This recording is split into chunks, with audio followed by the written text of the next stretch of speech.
ક્યારેક કેવું હોય છે ને, ભૂતકાળ ખાલી એક યાદ બનીને નથી રહી જતો, એ પાછો આવે છે. ક્યારેક એક પડછાયાની જેમ, તો ક્યારેક એક અવાજ બનીને જે રાતના ઘોર સન્નાટામાં આપણને જગાડી દે છે.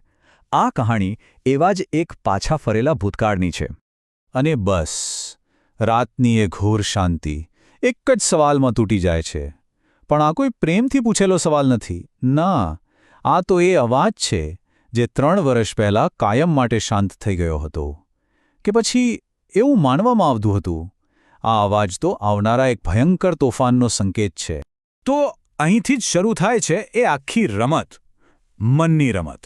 એવી રમત જ્યાં સાચું શું છે અને ખોટું શું એની વચ્ચેની પાતળી લાઈન પણ ભૂંસાઈ જવાની છે. બસ એક કોલ અને રીનાની આખી દુનિયા ઉથલપાથલ થઈ જશે. રાતના 2:37. વિચારો, આ સમય જ કેવો હોય છે. આને સમય ના કહેવાય અને એકલતા કહેવાય. એવો ગાઢ સન્નાટો કે જ્યાં પાણી ટપકવાનો અવાજ પણ ડરાવણો લાગે અને ખૂણામાં પડેલો પડછાયો પણ જાણે જીવતો થઈ જાય. અને સાચું કહું તો આ એ જ સમય છે જ્યારે આપણું મન સૌથી વધારે કમજોર હોય છે. જુઓ, શિવનગર સોસાયટી આમ તો એકદમ શાંત વિસ્તાર, પણ એ રાત્રે આકાશ શાંત નહોતું. બહાર જે ગાજવીજ સાથે વરસાદ વરસી રહ્યો છે ને, એ તો રીનાના મનમાં જે તોફાન ઉઠવાનો છે ને, બસ એનો એક નાનકડો પડઘો છે. જાણે કુદરત પોતે જ આવનારા ખતરાનો ઈશારો કરી રહી હોય. તો એક બાજુ છે એ અવાજ, એકદમ ઠંડો પણ પરિચિત, અને એટલે જ એ વધારે ડરાવણો છે. અને બીજી બાજુ છે રીના, જેનો શ્વાસ એ અવાજ સાંભળીને ગળામાં જ અટકી જાય છે. સમજો, આ કોઈ અજાણ્યો દુશ્મન નથી. આ તો એનો પોતાનો જ ભૂતકાળ છે જેને ફોન કરી રહ્યો છે. આ કોઈ સવાલ નથી, આ સીધો આરોપ છે. એક એવો ઘા જે રીનાએ વર્ષોથી પોતાના મનમાં ક્યાંક ઊંડે દાટી દીધો હતો, એને જાણે કોઈએ ફરીથી ખોતરી નાખ્યો. અને બૂમ, ફોન કટ. પાછળ શું બચ્યું? બસ એક ગુંગળાવનારી શાંતિ. અને એ સવાલ જે હવે રીનાને આખી રાત શું, આખી જિંદગી સૂવા નહીં દે. પણ એક ફોન કોલ, એક અવાજ, એ તો ખાલી શરૂઆત હતી.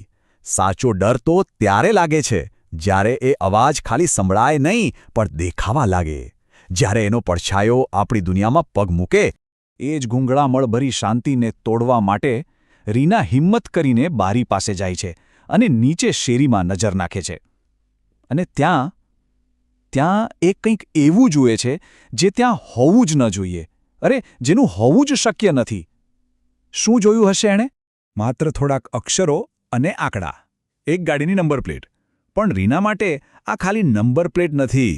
ના, આ તો એક નામ છે, એક ચહેરો છે, અને એક એવી ભયાનક રાત છે જેને એ કદાચ પોતાની જિંદગીમાંથી હંમેશા માટે ભૂંસી નાખવા માંગે છે.